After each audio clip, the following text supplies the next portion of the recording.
Michael Myers, je t'aime.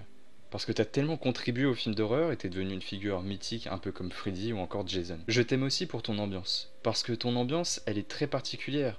Ton méchant, c'est un homme qui a tellement de haine en lui qu'il en devient presque immortel. Mais Michael, parfois tu m'as déçu. Une majorité de tes films se reposent trop sur leur laurier. Une majorité de tes films pensent qu'il suffit simplement de te voir commettre des meurtres pour que le public et la critique soient satisfaits. Ils n'ont pas du tout compris que tu allais de pair avec une ambiance, une réalisation, une histoire et du suspense. Alors aujourd'hui, avec cette toute nouvelle version qui arrive en 2018, de quel camp es-tu? Est-ce que tu fais partie de tes mauvais films? Est-ce que tu fais partie de tes bons films? Ou est-ce que tu fais partie des films qui sont potables mais qu'on oublie rapidement? C'est ce qu'on va voir aujourd'hui avec sans doute l'un des films que j'ai le plus attendu de cette année, Générique.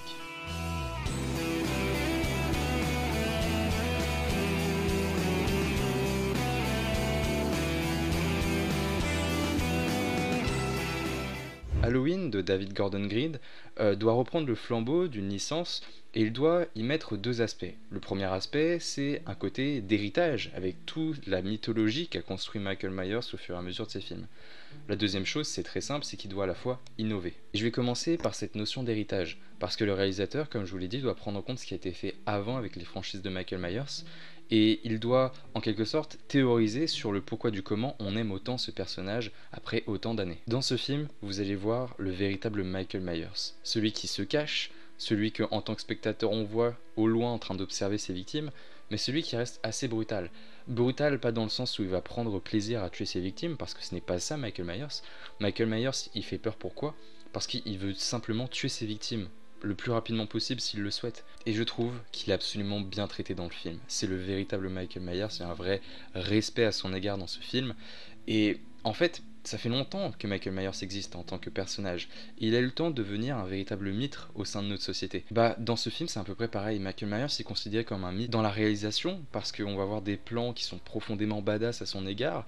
Vous allez voir, il y a des moments, c'est complètement du fan service limite, et c'est waouh, il a un aspect de légende presque, mais pas une bonne légende, la mauvaise légende, un peu comme le diable qui revient sur Terre. Et rien que le fait de prononcer son nom dans le film, il y a un profond silence, et franchement, en tant que fan de voir ça, c'est incroyable. Michael Myers est une légende, et certains passages dans la bande-annonce laissaient entrevoir cela. Il a eu le temps de marquer les esprits des spectateurs, tout comme l'esprit des personnages dans le film. Mais c'est aussi un serial killer. Et Michael Myers va terroriser une ville entière à lui tout seul. Et c'est ça qui est génial, c'est cet aspect de paranoïa qu'on retrouve au sein du film, parce que les personnages ils ont l'air complètement déboussolés, mais en même temps, en tant que spectateur, on est aussi cela, parce qu'on est plongé sans cesse dans cette nuit, une nuit qui est extrêmement longue, et on a un peu le sentiment qu'il est partout, qu'il observe nos personnages, même quand il n'est pas là, il y a vraiment ce sentiment d'omniprésence de Michael Myers dans le film. Donc, avec tout ce que je viens de vous dire, vous voyez bien que le film respecte complètement l'héritage de la saga Halloween. Mais il doit aussi prendre en compte un deuxième aspect, c'est l'innovation. Depuis que le premier Halloween est sorti, ils doivent prendre en compte que le cinéma de l'horreur a énormément changé et qu'on traite pas la peur de la même façon qu'il y a 50 ans. Attendez, ça fait 50 ans que le premier Halloween est sorti? C'était avant-gardiste, ce film est indémodable, je suis désolé. Bon, j'étais en train de dire qu'on traite pas l'horreur de la même façon qu'il y a 50 ans, et le véritable problème, c'est que c'est plus difficile de surprendre le spectateur, surtout avec un tueur masqué, parce qu'on connaît les façons de faire des réalisateurs pour faire monter la pression. Et c'est ça le petit défaut du film pour moi. C'est que dans sa manière de faire, dans sa manière de concevoir l'horreur, il est beaucoup trop classique, et on n'a pas vraiment ce sentiment d'évolution. En fait, il reprend des éléments très basiques du genre de l'horreur, à savoir augmenter la musique, à savoir mettre des moments où Michael Myers apparaît de façon brutale sur la caméra, ou encore avec des screamers qui sont avec une montée en pression comme on a l'habitude de voir partout. Et l'autre défaut du film, qui est complètement typique du genre de l'horreur, c'est au niveau de ses personnages. Parce que en moins de 2 heures, vous n'avez pas le temps de développer des personnages hyper intéressants. Vous avez le temps d'en développer 1, 2, 3, ou alors d'en rendre intéressants parce qu'ils sont dans un groupe, mais vous n'avez pas le temps de les développer au point qu'on s'y attache. Ce qui fait qu'à part Laurie, et encore, Laurie, si on s'y attache, c'est parce que on sait ce qu'elle a vécu dans le premier film. Et bah honnêtement, à part elle, le reste on s'en fiche un peu. Et c'est triste à dire, mais quand un personnage meurt de manière brutale, bah ça n'a pas l'impact. Ça a juste l'impact parce qu'on voit Michael Myers tuer quelqu'un. Donc je peux comprendre qu'ils utilisent ça parce que moi aussi je suis venu là pour voir Michael Myers terroriser une ville. Mais c'est peut-être un peu trop simple et j'aurais aimé être un peu plus surpris au niveau des personnages. Et honnêtement, j'avais peur du personnage de Laurie Strode parce qu'elle s'est complètement transformée en mamie badass. C'est vraiment une mamie avec un fusil à pompe, littéralement. Mais elle s'en sort plutôt bien, on s'y attache. On s'y attache aussi via les événements du premier film, forcément. qui fait qu'on sait ce qu'elle a vécu, donc forcément en tant que spectateur on a de l'empathie pour elle, mais elle s'en sort très bien, elle est très charismatique, il n'y a aucun souci là-dessus. C'est peut-être juste un petit peu bizarre quand vous avez vu tout l'ensemble des Halloween, parce qu'on la voit mourir plusieurs fois dans les anciens, donc il y a un caractère un peu chelou, mais ça passe vraiment bien dans le film, il n'y a aucun souci au niveau de sa prestance, au niveau de son caractère, tout ça, elle est vraiment très très appréciable. Donc si je résume de manière globale, on a un film qui prend très bien en compte son héritage vis-à-vis de la saga Halloween, qui reprend le flambeau d'une très bonne manière, et d'un autre côté on a un film qui peut paraître un peu trop classique via son aspect. Donc c'est un défaut, il y a une sorte de balance, mais on oublie un détail qui est pour moi extrêmement important, c'est que c'est Halloween au cinéma. Et c'est un événement qui est extrêmement rare.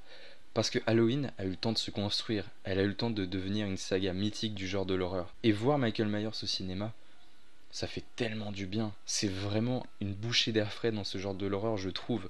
Honnêtement, euh, c'est un genre qui était complètement avant-gardiste quand Halloween est sorti.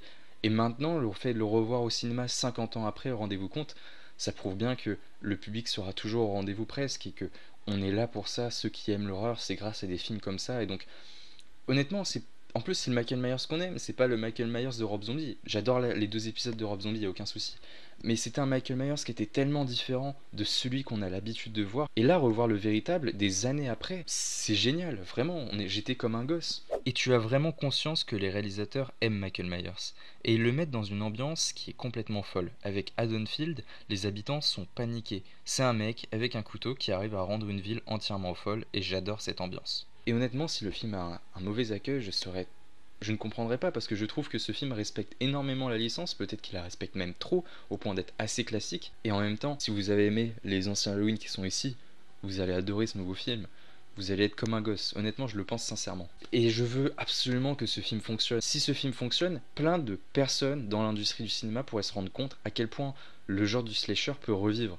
Ça serait incroyable si on avait un phénomène où les Freddy revenaient, où les Jason revenaient, qu'on aurait cette course au box-office comme à l'époque pour savoir qui est le meilleur, qui est le plus apprécié.